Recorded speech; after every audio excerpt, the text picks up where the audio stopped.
മാത്യു കുഴൽനാടൻ എന്ന പൊതുപ്രവർത്തകനും വക്കീലിനും ഒരുപോലെ തിരിച്ചടി കിട്ടിയ ഒരു ദിവസമായിരുന്നു ഇന്ന്. മാസപ്പടി വിവാദത്തിൽ മുഖ്യമന്ത്രിയെയും മകളെയും ജയിലിലടച്ചേ അടങ്ങൂ എന്ന വാശിയിൽ കോടതിയിലെത്തിയ മാത്യു കുഴൽനാടന് പക്ഷേ വാർത്താ സമ്മേളനങ്ങളിൽ തെളിവെന്ന രൂപത്തിൽ ഉയർത്തിക്കാണിച്ചിരുന്ന ഫോട്ടോസ്റ്റാറ്റുകളിൽ ഒരെണ്ണത്തിന്റെ പോലും ഒറിജിനൽ ഹാജരാക്കി തെളിവ് സമർപ്പിക്കാൻ കഴിഞ്ഞില്ല എന്നതാണ് ഏറ്റവും ശ്രദ്ധേയമായ കാര്യം. തെളിവുകളുടെ അഭാവത്തിൽ കോടതി കേസ് തള്ളുക മാത്രമല്ല, തെളിവുകളില്ലാതെ എന്തിനാണ് കോടതിയിലേക്ക് വരുന്നത് എന്ന ചോദ്യം മാത്യു കുഴൽനാടനോട് കോടതി ചോദിക്കുകയും ചെയ്തു. ഇതോടെ തകർന്നു വീഴുന്നത് കഴിഞ്ഞ പുതുപ്പള്ളി തെരഞ്ഞെടുപ്പ് മുതൽ കേരളത്തിൽ ഇടതുമുന്നണി സർക്കാരിനെ ആക്രമിക്കാൻ കേരളത്തിലെ മുഖ്യധാരാ മാധ്യമങ്ങളും പ്രതിപക്ഷവും ഒരുപോലെ ഉപയോഗിച്ച ഒരു ആരോപണമാണ്. ആരോപണം തകർന്നടിഞ്ഞിരിക്കുകയാണ്. ഈ അവസരത്തിൽ ആ വിഷയത്തിൽ ഒരു പ്രതികരണവുമായി CPMന്റെ സംസ്ഥാന സെക്രട്ടേറിയറ്റ് രംഗത്ത് വന്നിരിക്കുകയാണ്. CPM സംസ്ഥാന സെക്രട്ടേറിയറ്റ് ഒരു ഔദ്യോഗിക വാർത്താക്കുറിപ്പ് പുറത്തുവിട്ടിരിക്കുകയാണ്. അത് അവരുടെ ഫേസ്ബുക്ക് പേജിലൂടെയാണ് പുറത്തുവിട്ടത്. ആ വാർത്താക്കുറിപ്പ് ഇങ്ങനെയാണ്. CPM സംസ്ഥാന സെക്രട്ടേറിയറ്റ് പുറപ്പെടുവിക്കുന്ന പ്രസ്താവന: മുഖ്യമന്ത്രിക്കും മകൾക്കുമെതിരെ അന്വേഷണം ആവശ്യപ്പെട്ട് നൽകിയ ഹർജി തിരുവനന്തപുരം വിജിലൻസ് കോടതി തള്ളിയതോടെ പ്രതിപക്ഷവും വലതുപക്ഷ മാധ്യമങ്ങളും കേന്ദ്ര സർക്കാരിന്റെ സഹായത്തോടെ നടത്തിയ ഗൂഢാലോചനയാണ് തുറന്നു കാട്ടപ്പെട്ടിരിക്കുന്നത്. കമ്പനികൾ നിയമപരമായി നടത്തിയ ഇടപാടിൽ മുഖ്യമന്ത്രിയെ വലിച്ചിഴച്ച് അപകീർത്തിപ്പെടുത്തുക എന്ന ലക്ഷ്യത്തോടെ ഉണ്ടാക്കിയ തിരക്കഥകൾ വിജിലൻസ് കോടതിയുടെ വിധിയോടെ തുറന്നു കാട്ടപ്പെട്ടിരിക്കുകയാണ്. സർക്കാരിനും CPMനുമെതിരെ മറ്റൊന്നും പറയാനില്ലാത്ത സാഹചര്യത്തിലാണ് കേന്ദ്രത്തിന്റെ കൂടി സഹായത്തോടെ ഇത്തരമൊരു കഥ മെനയുകയും അതിൻ്റെ പിന്നാലെ വാർത്തകളും ഹർജികളും കൊണ്ടുവരികയും ചെയ്തത്. മുഖ്യമന്ത്രിയും CPMും ഇക്കാര്യത്തിൽ സംശയരഹിതമായ നിലപാടാണ് ആദ്യം മുതൽ എടുത്തത്. ഏതന്വേഷണത്തെയും സ്വാഗതം ചെയ്യുന്നതോടൊപ്പം ഇതിലെ രാഷ്ട്രീയ ലക്ഷ്യം ഏവരും മനസ്സിലാക്കണമെന്നതായിരുന്നു ആ നിലപാട്. അതുതന്നെയാണ് ഇപ്പോൾ കോടതി വിധിയും വ്യക്തമാക്കുന്നത്.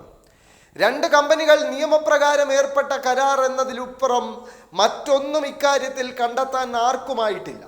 സർക്കാർ ഏതെങ്കിലും വഴിവിട്ട സഹായം CMRL ഉൾപ്പെടെ ആർക്കെങ്കിലും ചെയ്തു കൊടുത്തതായിട്ടും തെളിയിക്കാനായില്ല. തെളിവിന്റെ കണിക പോലും ഇല്ലാതെയാണ് ഹർജിയുമായി കുഴൽനാടൻ സമീപിച്ചതെന്ന് കോടതി വ്യക്തമാക്കിയിരിക്കുന്നു. രാഷ്ട്രീയ താൽപര്യങ്ങൾ ഹർജിയുടെ പിന്നിലുണ്ടെന്ന പരാമർശം പോലും വിധിയുടെ ഭാഗമായി വന്നിട്ടുണ്ടെന്നത് ഏറെ ഗൗരവത്തോടെ കാണണം. വിജിലൻസ് അന്വേഷണത്തിനോ കുഴൽനാടൻ ആവശ്യപ്പെട്ടതുപോലെ കോടതിയുടെ നേരിട്ടുള്ള അന്വേഷണത്തിനോ ആവശ്യമായ കാരണങ്ങളും തെളിവുകളും നിരത്താനാണ് വേണ്ടത്ര സമയം കോടതി നൽകിയത്. ഹർജിയിൽ ആവശ്യപ്പെടുന്ന കാര്യങ്ങൾ സാധൂകരിക്കുന്നതിന് മതിയായ തെളിവല്ല കുഴൽനാടൻ ഹാജരാക്കിയ രേഖകളൊന്നും വിധിയിൽ പറയുന്നു. മുഖ്യമന്ത്രിയെയും അതുവഴി CPMനെയും അപഹസിക്കലാണ് ആരോപണത്തിൻ്റെയും വ്യാജ വാർത്തകളുടെയും ഹർജിയുടെയും ലക്ഷ്യമെന്ന് ഇതിലൂടെ വ്യക്തമാണ്. പാർലമെന്റ് തെരഞ്ഞെടുപ്പ് വരെ ഇത് സംബന്ധിച്ച കൽപ്പിത കഥകൾ മെനയുന്നതിന് കാരണങ്ങൾ ഉന്നയിച്ച് വിധി നീട്ടിവയ്പ്പിക്കുന്നതായിരുന്നു ലക്ഷ്യം. തെളിവ് കൊണ്ടുവരൂ എന്ന് കോടതി നിരന്തരം ആവശ്യപ്പെട്ടപ്പോഴൊക്കെ ആവശ്യങ്ങൾ മാറ്റിക്കൊണ്ടിരുന്നത് അതിനാൽ. വിജിലൻസ് അന്വേഷിക്കണമെന്ന് ആദ്യം ആവശ്യപ്പെട്ടയാൾ പിന്നീട് കോടതി നേരിട്ട് അന്വേഷിക്കണമെന്ന് മാറ്റി പറഞ്ഞു. ഒരു ശല്യക്കാരനായ വ്യവഹാരിയായി കുഴൽനാടൻ മാറുകയാണ്. പൊതുസമൂഹത്തിന് മുന്നിൽ പുകമറ സൃഷ്ടിച്ച് ചർച്ച കൊഴുപ്പിക്കലും രാഷ്ട്രീയ മുതലെടുപ്പ് നടത്തലും മാത്രമായിരുന്നു കുഴൽനാടന്റെ ലക്ഷ്യം. അതോടൊപ്പം ഭൂമി ഇടപാടും മറ്റുമായി ബന്ധപ്പെട്ട് കുഴൽനാടനെതിരെ വന്നിരിക്കുന്ന ആരോപണങ്ങളിൽ നിന്നും ശ്രദ്ധ തിരിക്കാനുള്ള ശ്രമമാണിതെന്നും പകൽ പോലെ ഇപ്പോൾ തെളിഞ്ഞിരിക്കുകയാണ്. രാഷ്ട്രീയ വിരോധം മൂലം മുഖ്യമന്ത്രിയെയും കുടുംബത്തെയും വിവാദങ്ങളിലേക്കും കേസുകളിലേക്കും വ്യാജ വാർത്തകളിലേക്കും വലിച്ചിഴക്കുന്നത് ഇതാദ്യമല്ല. അക്കാര്യത്തിൽ ഒന്നായി നാം മാറിയിരിക്കുകയാണ്. യാഥാർത്ഥ്യം തെളിഞ്ഞ സാഹചര്യത്തിൽ ആരോപണം ഉന്നയിച്ചവർ സമൂഹത്തിന് മുന്നിൽ കാര്യങ്ങൾ തുറന്നു പറഞ്ഞ് മാപ്പ് പറയാൻ തയ്യാറാകണം. ഇങ്ങനെ അവസാനിക്കുന്നു ആ പ്രസ്താവന. വളരെ വ്യക്തമാണ്. മുഖ്യമന്ത്രിയും പാർട്ടിയും ഈ വിഷയത്തിൽ വളരെ വ്യക്തമായൊരു നിലപാട് നേരത്തെ തന്നെ സ്വീകരിച്ചതാണ്. പക്ഷേ പുകമറ സൃഷ്ടിച്ചുകൊണ്ടിരുന്നത് മാത്യു കുഴൽനാടനും മാത്യു കുഴൽനാടന്റെ പരിവാരങ്ങളായ ഒരു കൂട്ടം മാധ്യമങ്ങളുമാണ്. അവർ ഈ കഴിഞ്ഞ പുതുപ്പള്ളി ഉപതെരഞ്ഞെടുപ്പിന്റെ സമയം മുതൽ ഈ പാർലമെന്റ് തെരഞ്ഞെടുപ്പ് വരെ ഈ വിവാദം അണയാതെ കത്തിച്ചു നിർത്താൻ പരമാവധി ശ്രമിച്ചു.